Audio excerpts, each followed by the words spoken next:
Grønland vil ikke ejes af USA. Grønland vil ikke styres af USA. Grønland vil ikke være en del af USA.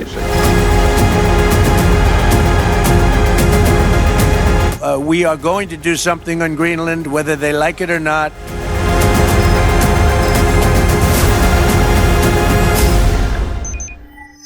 Well, the Danish Prime Minister, Foreign Minister had the meeting yesterday with the top-level people in the United States, and what he got out of it was to state that the Denmark and Greenland agrees that Greenland is not going to go to the United States. And what he came out with was the establishment of a high-level meeting group in the future. I don't know how fast.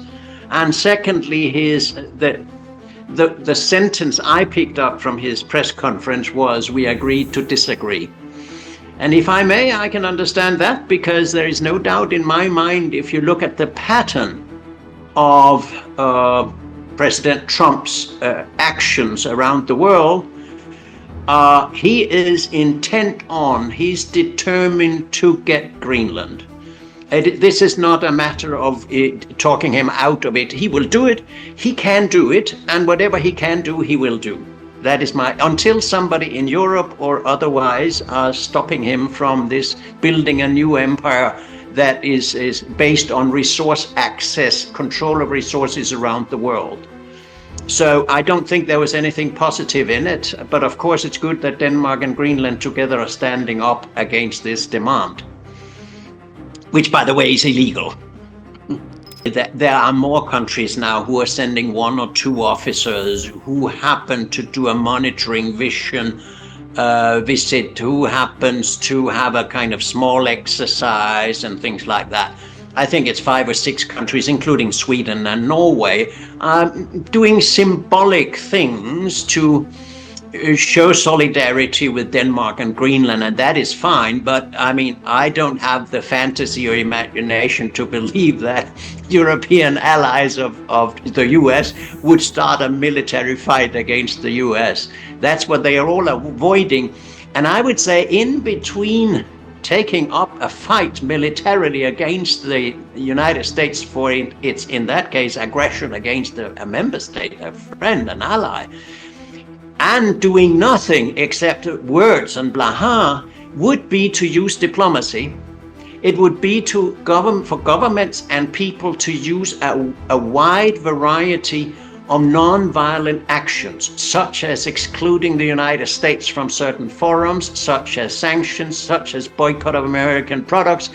There are thousands of things governments and people around the world, and particularly in Europe, could do to signal to Mr. Trump, we don't accept what you are doing and you're not going to continue it. But I can't imagine that paragraph 5 of the NATO treaty will be activated and somebody would start a military fight the day American soldiers are landing in Nuuk, the capital of Greenland. I don't have the imagination for that. It's all symbolic language, but they know that Greenland is lost, if you will. Well, I think the Danish Prime Minister, Mette Frederiksen, has said that if he does take Greenland, US, if he makes himself the leader of Greenland, everything comes to an end, if I translate what she said in Danish. And I would not agree with that. It will be a hard blow for NATO. It will be a signal for the NATO allies in Europe that this man cannot be trusted. But they have not been able at any point to build a European Union that has a strong independence, friendship with the US, of course, but a strong independent policies. The European Union has gone along with the various bombings, with the genocide in Gaza, with of which he's the main enabler. President Trump is the main enabler, with the taking over Venezuela and hijacking the presidential couple and put them into a courtroom.